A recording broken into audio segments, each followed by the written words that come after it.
రాజమండ్రి వారి పక్షంగా మీ అందరికీ వందనాలు తెలియజేస్తూ ఉన్నాం. ప్రియా దేవుని బిడ్డలారా, ఈరోజు సాయంత్రము మీ యొద్దకు మేము వచ్చి ఉన్నాం. సజీవుడైనటువంటి క్రీస్తుని, జీవం గల దేవుని పరిచయం చేయడానికి మీ యొద్దకు వచ్చి ఉన్నాం.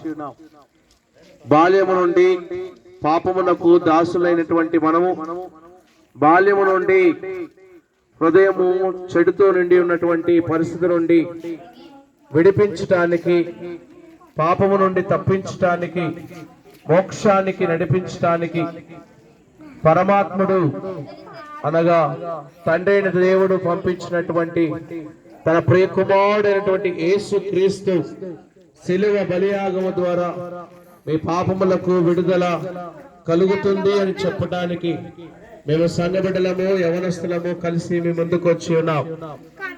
మన పాపము పోవాలనంటే క్రీస్తు రక్తమును మనం ఆశ్రయించాలి. క్రీస్తు రక్తము ద్వారా మాత్రమే పాపం పోతుంది. కనుక మన అనేక వేదన చేత, కష్టము చేత, బాధల చేత పీడింపబడుచున్నటువంటి మనము ఈ యొక్క రాత్రికాల సమయంలో క్రీస్తు ప్రభువుని వద్దకు వచ్చినట్లయితే మన పాపమునకు విడుదల, మన ఇబ్బందులు, శ్రమలకు విడుదల ఆ క్రీస్తు ప్రభువు మనకు అనుగ్రహిస్తాడు. ఎవరైతే ఆయనను హృదయమందు విశ్వసిస్తారో వారు రక్షణ అనుభవము, మారు మనసు అనుభవంలోనికి వస్తారు. ఈ రాత్రి ఈ సమయంలో ఏర్పాటు చేసినటువంటి మన చిరువేంపల్లి సెంటర్ లో ఏర్పాటు చేసినటువంటి కూడికకు మీ అందరూ రావాలని ప్రేమపూర్వకంగా ఆహ్వానిస్తూ ఉన్నాం.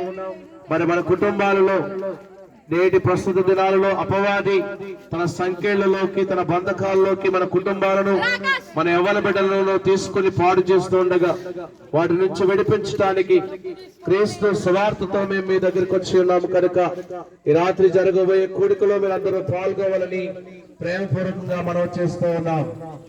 బలో క్రీస్తు మహారాజ్ కి.